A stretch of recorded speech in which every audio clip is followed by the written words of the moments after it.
California health officials warning that bird flu was found in a sample of raw milk packaged by Raw Farms LLC.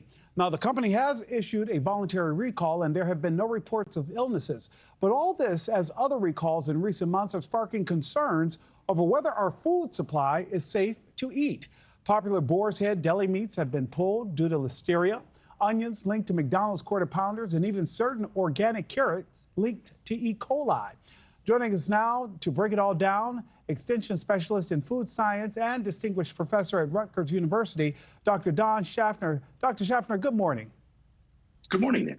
Don, you understand that people are concerned. It seems like every time we do a newscast, we're giving viewers another warning about something that's been recalled or you need to take a look out for. Do these recent outbreaks indicate that there's a problem with our nation's food supply and that things are getting worse, or are we just doing more fanning the flames by reporting on it?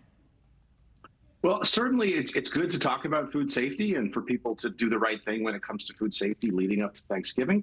I don't think that these particular outbreaks are all linked. I think it just shows that our public health agencies like the CDC are doing a good job of keeping track of what's going wrong and telling us about it. Don, I've long heard that those who actually do the FDA, they actually do the inspections of food, could always use more bodies too. Have you heard the same, and have you seen the same with your research?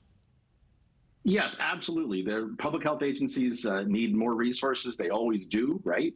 But now USDA Food Safety Inspection Service had people in that plant, that Boar's Head plant, and they still had problems.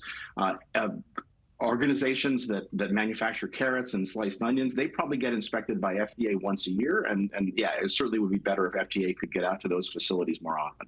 Don, you know, one of the things I can tell you, they say never talk religion or politics at the dinner table. But if you also want to see a fight, tell black folks not to wash that chicken. Because I tell you, many people will be spending time in the kitchen this year. And some of your biggest safety tips often include stop washing raw food, raw meat in that sink before you cook it because of the spread of bacteria. What are some of the tips you can tell us, and why is that so hard to break through with some communities? Yeah, that's a tough one, Nick. And I tried really hard not to tell people what to do, but more to tell them the risks of what they're doing and what that means for them. Certainly, if you want to get rid of that slime that's on poultry, you can pour it carefully down the drain. You can tip it into your trash bin. But washing is not going to do a lot to remove bacteria. And it's just going to spray those germs all over your kitchen and maybe onto some foods that you're not going to cook, like a salad or something like that. And because of the threat of E. coli and listeria and people worried about food safety, what are some of the most common red flags that we should watch out for when dining out or getting food prepared? You know, dining out is a tough one. My advice is, if you can, many localities have inspection scores posted online. You can check out the inspection scores for your favorite restaurant and make sure that they're up to snuff.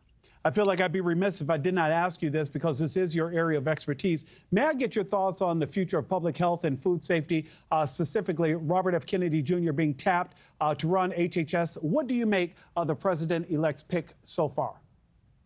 I can tell you that a lot of my colleagues in food safety are a little bit worried about what he's going to do.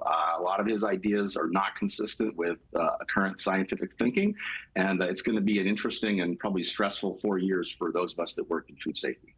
Well, Don, I really want to appreciate you for joining us this morning, and hopefully these fears around food safety can be reduced somewhat, particularly as we move into the holidays. Dr. Donald Schaffner, thank you so much. Thanks for watching, everybody. Go to joinnn.com to find NewsNation on your television provider. Also, don't forget to click that red subscribe button below to get more of NewsNation's fact-driven, unbiased coverage.